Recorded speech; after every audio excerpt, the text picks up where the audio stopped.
Looking for gaming in your pocket that's like playing a console at home? I'm Brian Tong from CNET.com, and today we've got the light shining on the latest Sony PlayStation Portable. The PSP Slim is the lighter, slimmer, and sleeker update of the original PSP that's packed with features galore.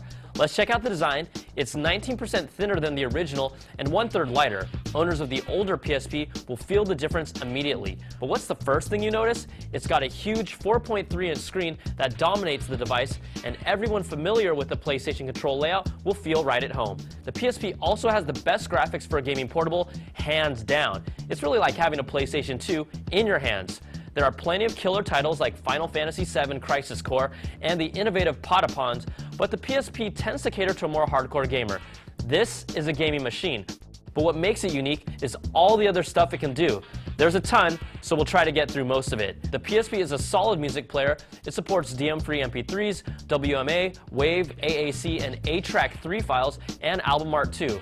It also can display JPEG, GIFs, and TIFFs for photo viewing. There's no surprise that the PSP supports video playback. You can purchase UMD video discs, but that never caught on because they're only for the PSP and selection is limited. You can convert your own video onto the Memory Stick Duo card or even use the TiVo To Go software to convert recorded shows for viewing on the PSP. You can also stream live TV using Sony's location-free TV device. It's like their take on the Slingbox. Now, how about some internet features that take advantage of the PSP's Wi-Fi? There's the Remote Play feature that allows the PSP to turn your PS3 on or off remotely and stream its media content. There's a built-in web browser that's decent, and it's at least better than most cell phone browsers. You have the ability to make Skype calls, and you have access to over 22,000 internet radio stations.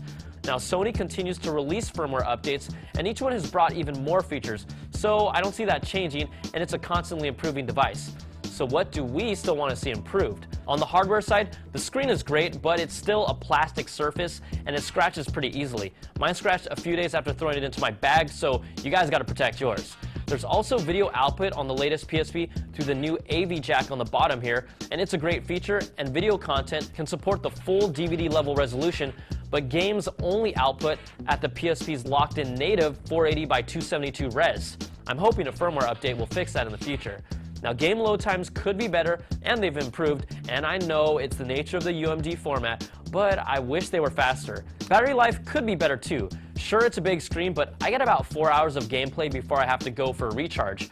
I probably notice it a lot more because of the crazy battery life on the DS Lite. And a personal wish?